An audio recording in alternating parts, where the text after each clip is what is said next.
Iran out of IAEA. How does the global watchdog monitor nuclear sites? Explain it. In a world with multiple ongoing wars, the role of a nuclear watchdog like the International Atomic Energy Agency IAEA remains crucial. Iran recently announced that it has ended its cooperation with the IAEA.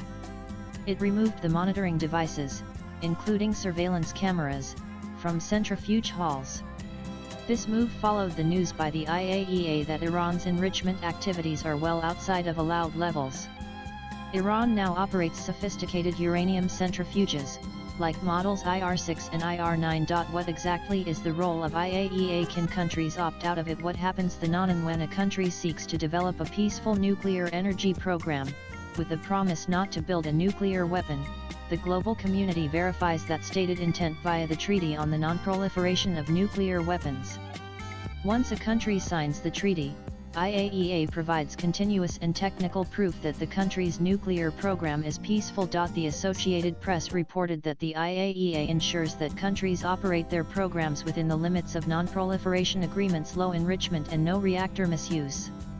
Part of the agreement allows the IAEA to inspect nuclear-related sites, including unannounced surprise visits. These are not just log reviews. Inspectors know what should and should not be there. When the IAEA is not on site, cameras, tamper-revealing seals on equipment, and real-time radiation monitors are working full-time to gather or verify inside information about the program's activities. The Safeguards Analytical Laboratories consist of two specialized labs where experts analyze samples collected by IAEA safeguards inspectors from nuclear sites around the world. These labs play a key role in verifying state declarations. Here are 5 interesting facts about them. IAEA International Atomic Energy Agency IAEA Org July 19, 2025 Nanan. The IAEA Safeguards Toolkit is designed to detect proliferation activities early. Much of the work is fairly technical. The Safeguards Toolkit combines physical surveillance, material tracking, data analytics, and scientific sampling. Inspectors are chemists, physicists, and nuclear engineers. They count spent fuel rods in a cooling pond. They check tamper seals on centrifuges. Often, the inspectors walk miles through hallways and corridors carrying heavy equipment. Nanan. According to the AP report, around the facilities, whether for uranium enrichment or plutonium processing, closed-circuit surveillance cameras monitor for undeclared materials or post-work activities.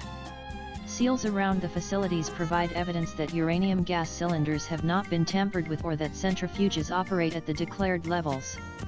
Beyond seals, online enrichment monitors allow inspectors to look inside centrifuges for any changes in the declared enrichment process. When the inspectors are on site, they collect environmental swipes, samples of nuclear materials on surfaces, in dust, or in the air. These can reveal if uranium has been enriched to levels beyond those allowed by the agreement, or if plutonium, which is not used in nuclear power plants, is being produced in a reactor. Swipes are precise. Nan. They can identify enrichment levels from a particle smaller than a speck of dust. But they take time, days or weeks. Inspectors analyze the samples at the IAEA's laboratories using sophisticated equipment called mass spectrometers. In addition to physical samples, IAEA inspectors look at the logs of material inventories. They look for diversion of uranium or plutonium from normal process lines, just like accountants trace the flow of finances, except that their verification is supported by the ever-watching online monitors and radiation sensors. They also count items of interest and weigh them for additional verification of the logs. Beyond accounting for materials, IAEA inspectors verify that the facility matches the declared design. For example, if a country is expanding centrifuge halls to increase its enrichment capabilities, that's a red flag.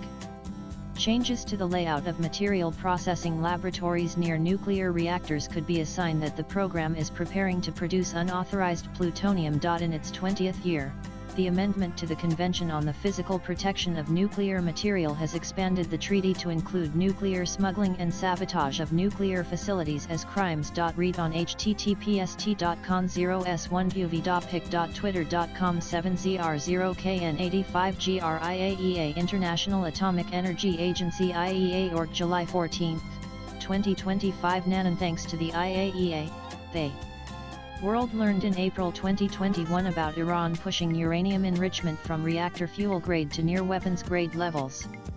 IAEA inspectors were able to verify that Iran was feeding uranium into a series of centrifuges designed to enrich the uranium from 5, used for energy programs, to 60, which is a step toward the 90 level used in nuclear weapons. Nanon removing IAEA access means that the international community loses insight into how quickly Iran's program can accumulate weapon-grade uranium, or how much it has produced.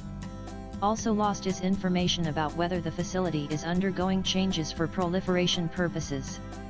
These processes are difficult to detect with external surveillance, like satellites, alone. An alternative to the uranium enrichment path for producing nuclear weapons material is plutonium. Plutonium can't be mined, it has to be produced in a nuclear reactor. Iran built a reactor capable of producing plutonium, the IR-40 heavy water research reactor at the Iraq nuclear complex. Iran modified the Iraq reactor under the no-defunct Joint Comprehensive Plan of Action to make plutonium production less likely. During the June 2025 missile attacks, Israel targeted Iraq's facilities with the aim of eliminating the possibility of plutonium production. With IAEA access suspended, it won't be possible to see what happens inside the facility.